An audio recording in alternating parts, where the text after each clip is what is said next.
save the internet from being taken over by the United Nations. That's what we'll talk about for lunch today. Right now, on the other side of the world, today, a conference of the International Telecommunications Union, the ITU, a UN agency, is being convened in Dubai, and 193 nations, including the United States, are meeting in secret, in camera, to discuss a treaty to regulate the internet. These negotiations have been going on for over a year, since the proposal was first made by none other than Vladimir Putin. He decided that the internet was really a very bad idea because there's lots of free exchange of ideas.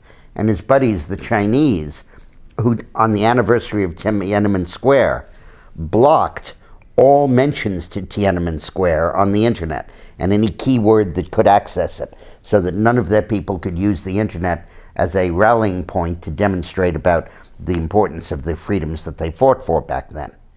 The goal of internet regulation by the UN is a thinly veiled conspiracy by the authoritarian regimes of the world to get control of the internet. And here's how they plan to do it. They plan to go to Google and all of the various internet service providers and content purveyors and say that you can distribute for free within your country. But if you want to go to a foreign country and get a website user in another country to access your site, it'll be like a long-distance phone call. You have to pay for them to come online. So that Google and these other sites will be taxed by the number of people who access it from abroad. It's a mechanism to make accessing foreign websites so expensive that people don't do it, and it can no longer be used to undermine authoritarian regimes. On top of that, the UN would assume control over the internet.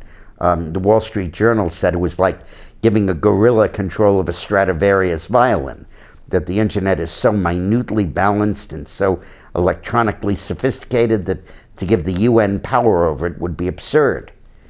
The problem is the agency, the ITU, that's going to be charged with this power is headed by a communist, a guy from Mali named Toure, T-O-U-R-E, exclamation point, who was educated at the University of Leningrad, before it was St. Petersburg, and at the University of Moscow. And he's Putin's choice to head the ITU. And it was in response to a meeting with him that Putin proposed expanding the powers of the ITU to include internet regulation. Now, this is like a bad dream, but nobody is talking about it. Check your newspapers, check your TV. Nobody's mentioning it. It was the lead article on Drudge last week, which was great. It was the first time anyone was paying attention. But they are going to steal the internet from us. They're going to end the free internet, end the no-cost internet, and subject it to international regulation by the very tyrants we're trying to oust and to stop them from controlling our mainstream media. So please, sign the petition that's attached to this, and we'll keep you posted on what's going on, and spread this news.